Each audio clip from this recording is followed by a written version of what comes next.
আমানের রাহিম প্রিয় এলাকাবাসী ও প্রিয় দেশবাসী এবং বিদেশে অবস্থানরত প্রিয় ভাই বোনেরা আসসালামু আলাইকুম। সম্মানিত সুধী ও প্রিয় দেশবাসী, আপনারা দেখতে পাচ্ছেন যে আমি এখন রয়েছি পাবনা জেলার ঐতিহ্যবাহী সাথিয়া সেই ইসামতির উপর নির্মিত যে তলট ব্রিজটি, সেই ব্রিজের উপরে অর্থাৎ তলটের এবং যে কর্মজার মানুষের যে যোগাযোগের যে একমাত্র যে সেতু বন্ধন, সেতু অর্থাৎ যোগাযোগের অন্যতম মাধ্যম যে সেতুটি অর্থাৎ তলট সেতু, সেই সেতুটির উপরে রয়েছে অর্থাৎ দেখতেই পাচ্ছেন যে ইসামতি নদী অর্থাৎ ইসামতি নদীর উপর নির্মিত এই তলট ব্রিজটি দেখতে পাচ্ছেন যে তলটের এক পাশে সুন্দর পরিষ্কার দেখতে পাচ্ছি। আপনারা দেখতে পাচ্ছেন যে যে এই ইসামতি নদীর এক পাশটা অনেক সুন্দর, অর্থাৎ কোনো ধরনের কচুরিপানা নেই। দেখতে পাচ্ছেন সম্মানিত সুধীয় প্রিয় দেশবাসী, প্রাকৃতিক সৌন্দর্যে ভরপুর নদী, একবারই পরিষ্কার।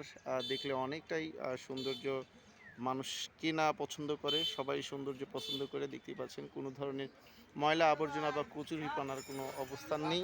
কিন্তু তলটের যে আরেকটি পাশ অর্থাৎ ব্রিজের অপর পাশটি দেখতে পাচ্ছেন যে কি পরিমাণ যে কচুরপানা, অর্থাৎ এই সকল কচুরপানার যে ইসামতির যে সৌন্দর্যকে একবারে বিলীন করে দিয়েছে। তো আমরা চাই যে কর্তৃপক্ষকে দৃষ্টি আকর্ষণ করছি যে যে সাঁথিয়া উপজেলার যে অভিভাবক আমাদের ইওনো মহোদয়কে দৃষ্টি আকর্ষণ করছি এ নিয়ে। আমাদের ম্যাডাম ইতিমধ্যেই বিভিন্ন সামাজিক কাজের সাথে লিপ্ত। আমরা দেখতে পাচ্ছি যে এই ধরনের উনি যে ধরনের কাজ করে যাচ্ছেন প্রতিনিয়ত এই সাঁথিয়া উপজেলার বিভিন্ন সমাজসেবা এবং মানবিক কাজ করে যাচ্ছেন।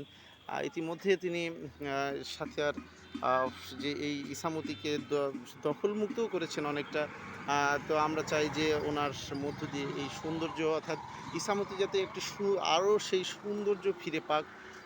অর্থাৎ যে এই প্রাকৃতিক সৌন্দর্য মহান সৃষ্টিকর্তা, আপনারা জানেন যে এই দুনিয়াটি যে কত সুন্দর করে সৃষ্টি করেছেন, এই সৃষ্টির সমস্ত কিছুই শুধু মানুষের উপভোগ করার জন্য, ভোগ করার জন্য। দেখতে পাচ্ছেন আমরা চাই যে আমাদের যে সাঁথিয়া উপজেলার অভিভাবক ইওনো মহোদয়ের ম্যাডামকে দৃষ্টি আকর্ষণ করছি দ্রুত টয়লেটের এই যাতে কচুরিপানার অপসারণ করা হয় এবং নদীর যে সৌন্দর্য সেটা হারিয়ে যাওয়ার সৌন্দর্য যেটা ফিরিয়ে আনা হয়, সেই আশা ব্যক্ত করছি। সম্মানিত সুধীয় প্রিয় দেশবাসী, আমি আপনাদের মাঝে আবারও ভালো কিছু নিয়ে ফিরে আসবো ইনশাল্লাহ। আসসালামু আলাইকুম রহমতুল্লাহ।